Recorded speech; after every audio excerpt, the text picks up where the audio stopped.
నమస్తే times today news కి స్వాగతం. ముందుగా బులెటిన్ హెడ్లైన్స్. మాజీ MLA Mohammed Abdul Hafeez Khan press meet.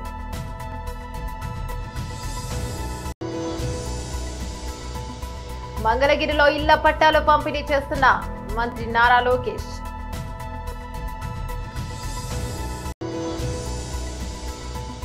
కంచె గచ్చిబౌలి భూములపై కేటీఆర్ సంచలన వ్యాఖ్యలు.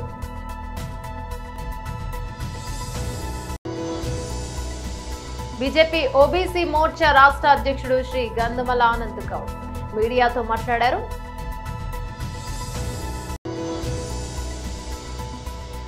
తనకి పెళ్లికి సంబంధించిన ప్లాన్ ఏమీ లేదు యాంకర్ ప్రదీప్.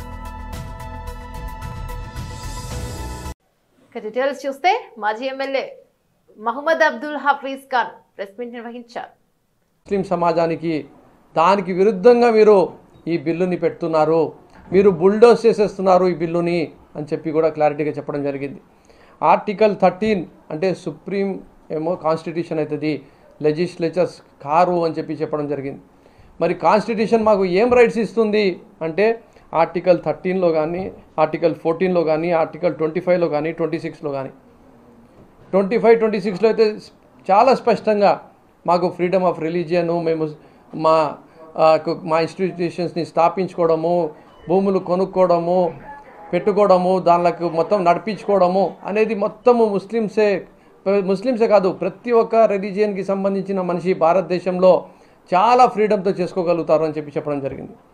అలాగే ఆర్టికల్ 14లో ఎక్కడ కూడా డిస్క్రిమినేషన్ జరగకూడదు. డిస్క్రిమినేషన్ అంటే మతపరంగానో లేదంటే జాతిపరంగానో కులపరంగానో ఎక్కడ కూడా వాళ్లకు అన్యాయం జరగకూడదు అని చెప్పి కూడా చెప్పడం జరుగుతుంది. నిన్న తెచ్చిన బిల్లులో ఈ బిల్లు ఎందుకు తీసుకొని వచ్చినారు, ఎవరు తీసుకొని వచ్చినారు, దానికి ఎవరు మద్దతు ఇస్తున్నారు అనేది కొంచెం మనం ఆలోచించుకోవాల్సిన అవసరం ఉంది. ఎవరు తీసుకొని వచ్చినారు? బీజేపీ పార్టీ తీసుకొని వచ్చింది. బీజేపీ పార్టీ ఎన్నడూ ఏ రోజైనా ముస్లింలకు సహకరించిందా? అట్లాంటి దాఖలాలు ఏమైనా ఉన్నాయా? లేవు. 10 సంవత్సరాలు వాళ్ళు ప్రభుత్వంలో ఉన్నారు. వాళ్ళ దగ్గర ఒక్కడు ముస్లిం మైనార్టీలో ఎంపీ కానీ సీట్ ఇవ్వడం కానీ, ఎంపీగా గెలవడం కానీ, లేదంటే మంత్రిగా చేయడం కానీ జరిగిందా? జరగలేదు. మరి వాళ్ళు ఎప్పుడు ఏం మాట్లాడినా పాకిస్తాను, ఖబ్రస్తాను, ముసల్మాను, తాలిబొట్లు కూడా తీసుకొని వెళ్ళిపోతారు అని సాక్షాత్తు ప్రైమ్ మినిస్టర్ నరేంద్ర మోడీ గారు లాంటి వాళ్ళే మాట్లాడడం జరిగింది. అంటే ముస్లిం సమాజానికి కించపరచడానికి, వాళ్ళకు మార్జినలైజ్ చేయడానికి, వాళ్ళకు పూర్తిగా అణచివేయడానికి ప్రయత్నం చేస్తున్న పార్టీ బీజేపీ పార్టీ. మరి అలాంటి పార్టీ ముస్లిం సమాజానికి మేలు చేసే కార్యక్రమం చేస్తుంది అని చెప్పి మినిస్టర్ రిజిజు గారు చెప్పినా, లేదంటే వాళ్ళ బీజేపీ పార్టీ నుంచి ఎంపీలో చెప్పినా ఎవరు కూడా నమ్మే పరిస్థితిలో లేము, ఉండము అని చెప్పి కూడా మీకు అందరికీ తెలియజేస్తున్నాము. అలాగే ఈ బిల్లు కోసము 288 మంది ఓట్లు వేస్తే 232 మంది అగెన్స్ట్గా ఓటు వేయడం జరిగింది. ఈరోజు వాళ్ళకు సంఖ్యాబలం ఉంది ఎన్డీఏ ప్రభుత్వానికి. కాబట్టి ముస్లిం సమాజానికి వాళ్ళ జాయింట్ పార్లమెంటరీ కమిటీలో కూడా అపోజిషన్ పార్టీలు ఉండని, ముస్లిం సంఘాలు ఉండని, వాళ్ళు చెప్పిన అమెండ్మెంట్స్ని అందరినీ కూడా బేఖాతరు చేసి వాళ్ళు ఈరోజు బిల్లుని పాస్ చేయడం జరిగింది. ఆల్ ఇండియా ముస్లిం పర్సనల్ లా బోర్డు ఉండని, జమేతే ఉలమా ఉండని, జమాతే ఇస్లామీ హింద్ ఉండని, ఇలా సున్నతుల్ జమాత్ ఉండని, ఏ జమాత్ అయినా దేశవ్యాప్తంగా అందరూ చెప్పిన ఒకటే ఒక మాట, ఈ బిల్లు వల్ల మీరు మమ్మల్ని కించపరిచే విధంగా, ఇబ్బంది పెట్టే విధంగా, గొడవలు సృష్టించే విధంగా, కావాల్సుకొని ఉద్దేశపూర్వకంగా రెచ్చగొట్టే విధంగా హిందువుల్లో ముస్లిం. మంగళగిరిలో ఇళ్ల పట్టాలు పంపిణీ చేస్తున్న మంత్రి నారా లోకేష్. మీడియా మిత్రులందరికీ నా హృదయపూర్వక నమస్కారాలు. గతంలో జేసీబీ పాలన చూసాం. ఈరోజు ఎన్డీఏ ప్రభుత్వంలో దశాబ్దాలుగా నివసిస్తున్న ఎక్కడైతే ప్రాంతంలో ప్రజలు ఉన్నారో వాళ్ళందరికీ ఇల్లు పట్టాలు ఉచితంగా ఇవ్వాలనేది ఒక లక్ష్యంగా పెట్టుకుని ప్రభుత్వం ముందరికెళ్ళింది. దాంట్లో భాగంగా ఆంధ్ర రాష్ట్రంలోని ఎన్డీఏ ప్రభుత్వం ఏర్పడిన తర్వాత మొదటి పట్టా మంగళగిరిలో ఉండవల్లి గ్రామంలో ఇస్తాం జరిగింది. ఇది 2024 ఎన్నికల్లో నేను ప్రజలకు ఇచ్చిన హామీ. ప్రధానంగా మంగళగిరిలోకి వచ్చేగల వేలాది మంది దశాబ్దాలుగా ఒక ప్రాంతంలో నివసిస్తాం జరుగుతుంది. వాళ్ళందరూ కోరింది ఒకటే, మళ్ళీ మీరు వేరే ప్రాంతాల్లో మమ్మల్ని తరలిస్తే మళ్ళీ మేము అక్కడ ఇల్లు కట్టుకోవాలా, అంతేకాకుండా అక్కడికి వెళ్లాలన్నా రావాలన్నా ఇబ్బంది పడుతున్నాం, మేము ఎక్కడ నివసిస్తున్నాం అదే రెగ్యులరైజ్ చేయండి మాకు అని పదే పదే వాళ్ళని కోరటం జరిగింది. నేను ఆనాడే చెప్పా, గౌరవంగా బట్టలు పెట్టి పట్టాలు ఇస్తానని హామీ ఇస్తాను జరిగింది. కూటమి ప్రభుత్వం ఏర్పడిన మొదటి 10 నెలల్లో మంగళగిరి నియోజకవర్గంలో సుమారుగా 3,000 పట్టాలు మొదటి విడతలో అందజేస్తాం జరుగుతుంది. మీరందరూ ఒక్కసారి చూస్తే 2019 నుంచి నేను ఇక్కడ మంగళగిరిలో పోటీ చేశాను. 5,300 ఓట్ల మెజారిటీతో ఓడిపోవటం జరిగింది. మొదటి రోజు బాధ కలిగింది, కానీ రెండో రోజు నుంచి నాకు కసి పెరిగింది. ఓడిపోయిన దగ్గరనే కష్టపడాలి, ప్రజల మనసు తిరిగి గెలుచుకోవాలి, ప్రజల కోసం అహర్నిశలు సేవ చేయాలి లక్ష్యంతో నేను పనిచేస్తాం జరిగింది.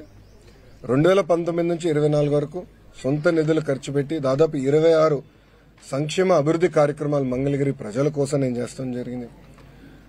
ఒక పక్కన వాళ్ళ ఆరోగ్యం కానివ్వండి, దాని ఆరోగ్యం కోసం ఎన్టీఆర్ సంజీవిని పేరుతో తాడిపల్లిలో క్లినిక్, మంగళగిరిలో క్లినిక్, దుగ్గిరాలకి ఒక మొబైల్ క్లినిక్ కూడా నేను ఏర్పాటు చేస్తాం. దాంట్లో ఉచితంగా మందులు ఇప్పుడు కూడా అందజేస్తున్నాం. ఊర్లో ఎవరైనా పెళ్లి జరిగితే వాళ్ళకి బట్టలు పెట్టే బాధ్యత మేము తీసుకున్నాం. ఇంతేకాకుండా గత ప్రభుత్వం తాగునీరు కనీసం వాటర్ ట్యాంకర్ ఇచ్చే పరిస్థితి లేకుండా పోయింది. వాటర్ ట్యాంకర్లు పెట్టి ఉచితంగా నీరు కూడా అందిస్తాం జరిగింది. వర్షాకాలం వస్తే కొన్ని ఏరియాలో గత ప్రభుత్వం కొంచెం డస్ట్ వేసేదానికి లేదంటే గ్రావెల్ పోసేదానికి కూడా ఇబ్బంది పడితే అది కూడా చేస్తాం జరిగింది. కోవిడ్ వచ్చినప్పుడు ఆక్సిజన్ అందజేస్తాం, టెలిమెడిసిన్ కానివ్వండి, ఇదంతా చేసుకుంటా వచ్చాం. ఇట్లా 26 సంక్షేమ అభివృద్ధి కార్యక్రమాలు చేస్తాం జరిగింది. అన్నట్టు స్పోర్ట్స్ పెద్ద ఎత్తున మంగళగిరి ప్రీమియర్ లీగ్తో చేస్తాం జరిగింది. 3 రౌండ్లు చేశాం. ప్రతి గ్రామానికి ఒక కిట్ ఇచ్చి పిల్లల్లో పోటీతత్వం పెంచి ఎక్కువ ఒక ప్రీమియర్ లీగ్ ఏర్పాటు చేయాలని చేశాం. అంతేకాకుండా ఒక ప్లే గ్రౌండ్ ఏర్పాటు చేసి ప్రాక్టీస్ కానీ ట్రైనింగ్ కూడా ఆనాడు ఏర్పాటు చేస్తాం జరిగింది. ఇట్లా 26 కార్యక్రమాలు. కంచ గచ్చిబౌలి భూములకు సంబంధించి నెలకొన్న వివాదంపై మాజీ మంత్రి బీఆర్ఎస్ వర్కింగ్ ప్రెసిడెంట్ కేటీఆర్ గురువారం సంచలన వ్యాఖ్యలు చేశారు. ఆ భూములను ఎవరూ కొనుగోలు చేయొద్దని హెచ్చరించారు. ఎవరైనా కొనుగోలు చేస్తే నష్టపోతారని చెప్పారు. బీఆర్ఎస్ అధికారంలోకి వచ్చాక కేజీఎఫ్ భూములను తిరిగి స్వాధీనం చేసుకుంటుందామని స్పష్టం చేశారు. కేజీఎఫ్ భూములు 400 ఎకరాలను గ్రీన్ జోన్ గా ప్రకటించి ఎకో పార్క్ తీర్చిదిద్దే హైదరాబాద్ సెంట్రల్ యూనివర్సిటీ హెచ్సియుకి కానుకగా ఇవ్వాలని బీఆర్ఎస్ అధినేత మాజీ ముఖ్యమంత్రి కేసీఆర్ నిర్ణయించినట్లు తెలిపారు. కేజీఎఫ్ భూములు హైదరాబాద్ ప్రజలకు చెందినవని, ఈ భూములను అమ్మే ఆలోచనలు మానుకోవాలని ప్రభుత్వానికి కేటీఆర్ హితవు పలికారు. ఈ విషయంలో ప్రభుత్వం వెనక్కి తగ్గేదాకా ఉద్యమిస్తామని స్పష్టం చేశారు. ఇక హైదరాబాద్ ప్రజల భవిష్యత్తు కోసం బీఆర్ఎస్ పోరాడుతుందని తెలిపారు. ఈ మేరకు గురువారం తెలంగాణ భవన్ లో కేటీఆర్ మీడియాతో మాట్లాడుతూ CM Revanth Reddy real estate broker లాగా ప్రవర్తిస్తున్నారని సంచలన వ్యాఖ్యలు చేశారు. మరోవైపు యూనివర్సిటీ విద్యార్థులు, మరోవైపు పర్యావరణ ప్రేమికులు, ప్రతిపక్షాలు కేజీఎఫ్ భూముల పరిరక్షణ కోసం ఉద్యమిస్తున్న రేవంత్ రెడ్డి పట్టించుకోవడం లేదని మండిపడ్డారు. ఈ విషయంలో బీఆర్ఎస్ పార్టీ విధానం స్పష్టంగా వెల్లడించామని, కాంగ్రెస్ పార్టీ విధానం ఏమిటనేది స్పష్టం చేయాలని కేటీఆర్ డిమాండ్ చేశారు. గత వారం 10 రోజులుగా హైదరాబాద్ సెంట్రల్ యూనివర్సిటీలో అక్కడి విద్యార్థులు చేస్తున్న ఆందోళనలు, వారి పోరాటానికి, వారి యొక్క పోరాట స్ఫూర్తికి ముందుగా మా పార్టీ తరపున, హైదరాబాద్ నగర ప్రజల తరపున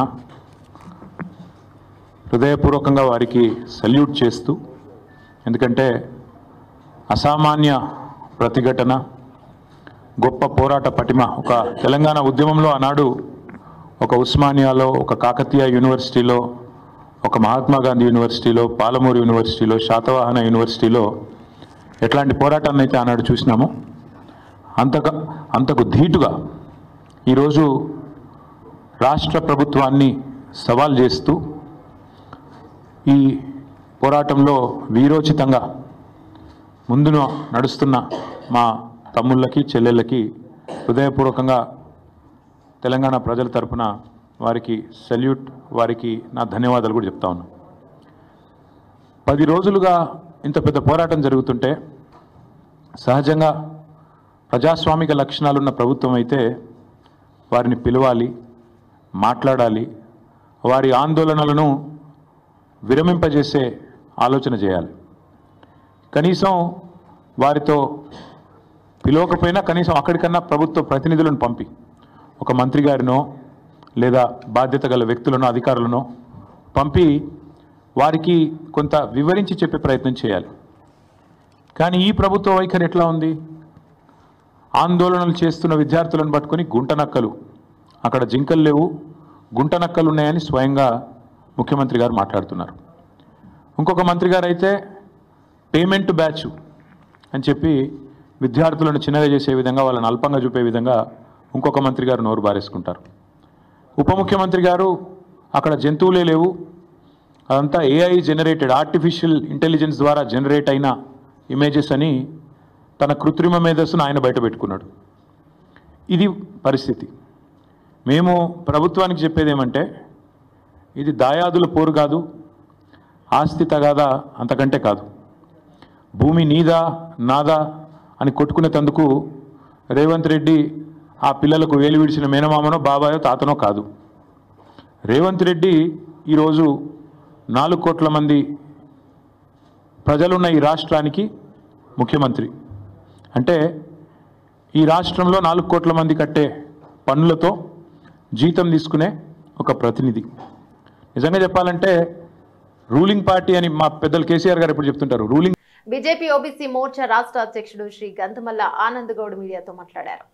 విద్యాపరంగా, ఉద్యోగపరంగా ఒక సబ్జెక్టు, కానీ దాదాపు 1,65,00,000 మందికి సంబంధించిన వాగ్దానాలు చాలా ఉన్నాయి. ఇదేమో రాజకీయంగా, అంటే రాజకీయ పదవులలో స్థానిక ఎన్నికలలో రిజర్వేషన్ కల్పిస్తే నాయకత్వం పెరిగి బీసీలకు బాగా జరుగుతుంది అనే ఒక ఉద్దేశంతో ఆ రోజు ఆయన ప్రకటించింది. బీసీలు కూడా, ఈ రాష్ట్రంలో అత్యధికంగా ఉన్న బీసీలు కూడా గత 10 సంవత్సరాలు ఈ బీఆర్ఎస్ ప్రభుత్వం యొక్క పాలనను చూసి విసిగిపోయి కేసీఆర్ చేసినవి చాలా వరకు ఇబ్బంది పడ్డ ప్రజలు కాంగ్రెస్ పార్టీ రేవంత్ రెడ్డి నాయకత్వంలో పిసిసి ప్రెసిడెంట్గా నమ్మి ఓటేశారు. ఎన్నికలే గెలిచిన తర్వాత ఇవాళ రేవంత్ రెడ్డి అధికారంలోకి వచ్చి దాదాపు 15 నెలలు దాటిపోయింది అనుకుంటా. ఓకే, నువ్వు వాగ్దానం చేసినావు, బీసీల పట్ల చాలా ప్రేమ ఉంది, నీకుంది, నీ పార్టీకి ఉంది, నీ రాహుల్ గాంధీకి ఉంది, నీ సోనియా గాంధీకి ఉంది, ఇంతమందికి చాలా ప్రేమ ఉంది, సంతోషం. కానీ నువ్వు అధికారంలోకి వచ్చిన తర్వాత నువ్వు చేసిన వాగ్దానాలలో ఒకటి 42% బీసీల రిజర్వేషన్ గురించి తీసుకొచ్చినావు, కులగణన చేసినావు. ఆ కులగణనలో కూడా నువ్వు చేసింది తప్పంటే ఈ రిజర్వేషన్ అమలు కాదని మళ్ళీ ఇంకొక మాట చెప్తున్నావు. నువ్వు చేసింది తప్ప ఒప్ప. అంతకుముందున్న 50% బీసీలలో 10% ముస్లింలను తీసుకొచ్చి, ఉన్న 12%లో 10% ముస్లింలను మొత్తం తీసుకొచ్చి బీసీలలో పెట్టి, ఈ 42%లో నువ్వు ఎంతమంది ముస్లింలకు, ఎంఐఎం నాయకులకు న్యాయం చేయాలనుకుంటున్నావో అస్సలు నీ ఉద్దేశం బయటపడ్డది. అది మా మీద రుద్ది మేమేదో బీసీకి వ్యతిరేకమని చెప్పాలని ప్రయత్నం చేస్తున్నాం. కానీ అస్సలు పాయింట్ మీరు అర్థం చేసుకుంటలేరు.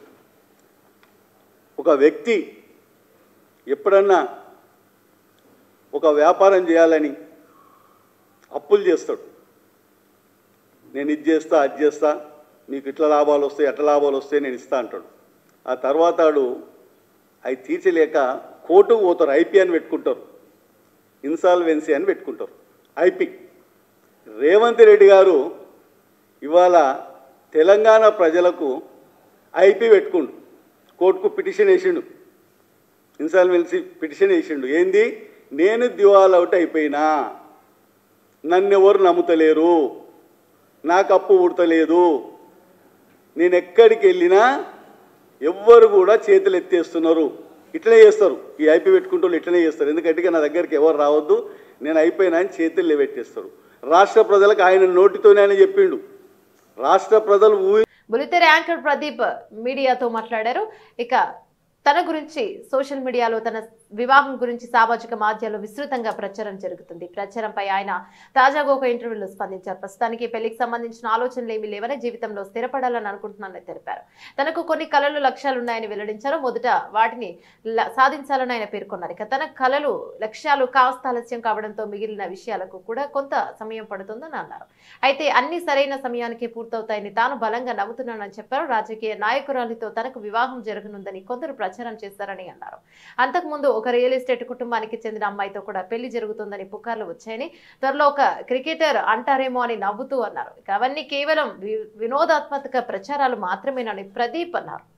కామారెడ్డి జిల్లా కేంద్రంలో ప్రభుత్వ సలహాదారులు మహమ్మద్ షబీర్ అలీ ఆదేశాల మేరకు రాజ్యాంగ పరిరక్షణ పాదయాత్ర 4 ఇక 26వ వార్డులో జై బాపు జై సంవిధాన్ అభియాన్ కార్యక్రమాన్ని ప్రతిజ్ఞ భూని వార్డులో ఇంటింటికి తిరుగుతూ ప్రజలకు వివరిస్తూ వెళ్తుంటే మంచి స్పందన వచ్చిందని కార్యక్రమంలో ముఖ్య అతిథిగా పాల్గొన్న కామారెడ్డి జిల్లా కాంగ్రెస్ పార్టీ అధ్యక్షులు కైలాష్ శ్రీనివాసరావు హాజరై మాట్లాడారు. కార్యక్రమంలో పట్టణ కాంగ్రెస్ పార్టీ అధ్యక్షులు పండ్ల రాజు, బ్లాక్ కాంగ్రెస్ అధ్యక్షులు గోనె శ్రీనివాస్, యువజన కాంగ్రెస్ అధ్యక్షులు గుడుగుల శ్రీనివాస్, వార్డు మాజీ కౌన్సిలర్ పిడుగు మమత, సాయిబాబు, మాజీ కౌన్సిలర్ కన్నయ్య, ప్రసన్న, లడ్డు, పిపిరి చందు, సాయిలు, కిరణ్, సత్యం, జాకీర్, లక్కపదిని, గంగాధర్, మహిళలు, వార్డు ప్రజలు పాల్గొన్నారు.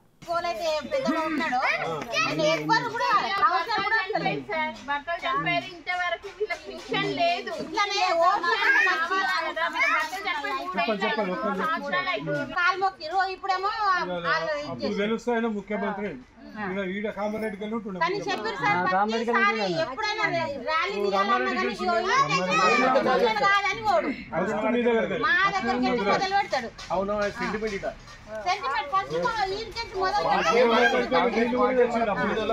ఎందుకంటే మమ్మల్ని మేము ఆయన నమ్ముతాం, ఆయన మమ్మల్ని నమ్ముతాడు. మళ్ళీ నేను చైర్మన్ ఉన్నప్పుడు కూడా ఎప్పుడంటే అప్పుడు సార్లు పంపిస్తుండే.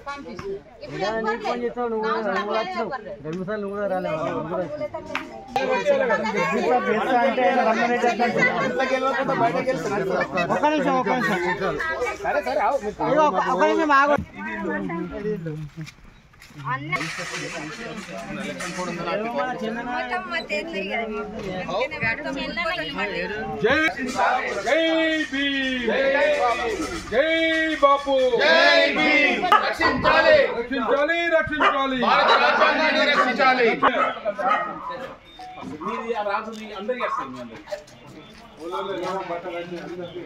భారత రాజ్యాంగాన్ని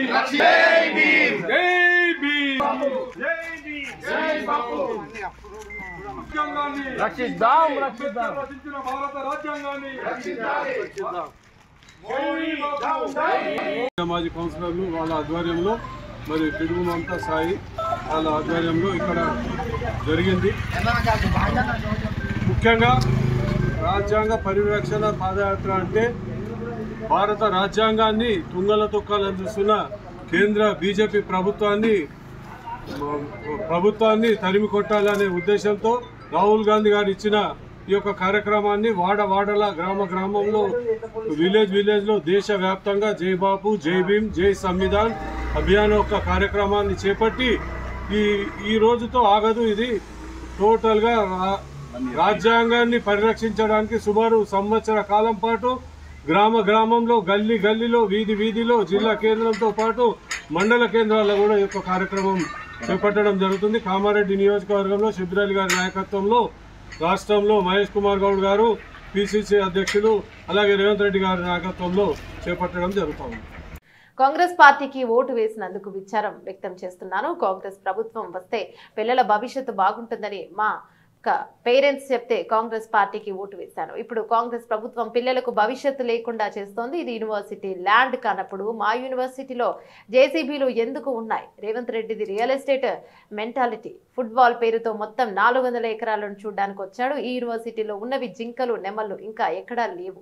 చెట్లు నరికేస్తుంటే జంతువులు, పాములు, నెమళ్ళు భయపడి మా హాస్టల్ వైపు వస్తున్నాయని హెచ్సియు విద్యార్థులు అన్నారు.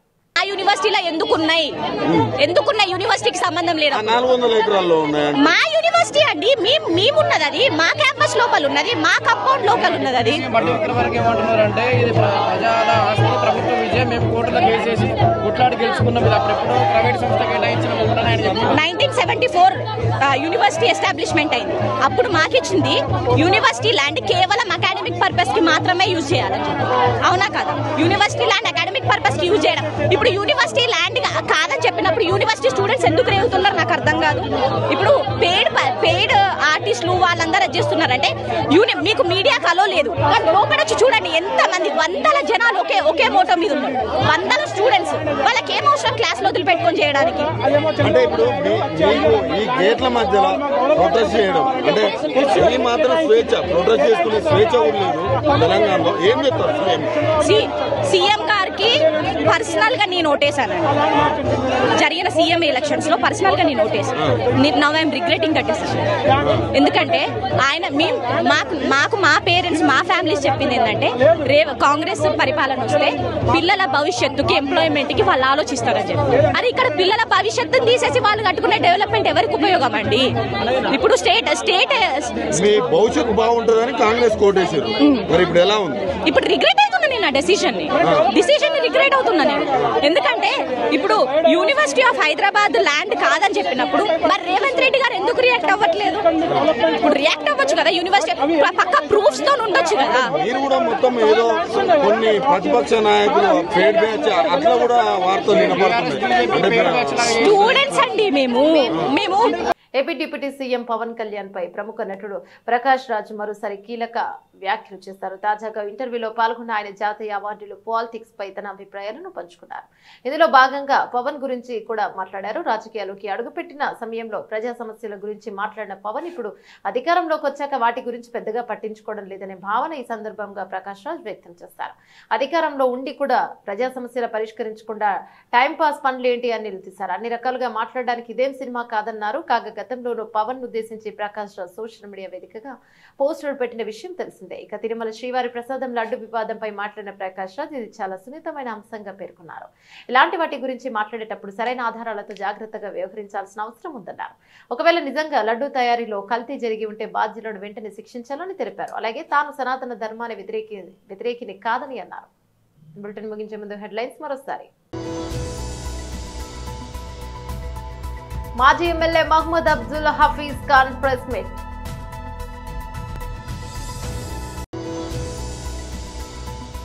మంగళగిరిలో ఇళ్ల పట్టాలు పంపిణీ చేస్తున్న మంత్రి నారా లోకేష్.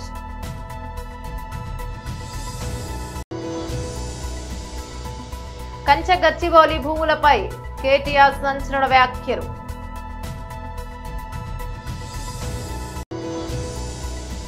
బీజేపీ ఓబీసీ మోర్చా రాష్ట్ర అధ్యక్షుడు శ్రీ గంధమల ఆనంద్ గౌడ్ మీడియాతో మాట్లాడారు.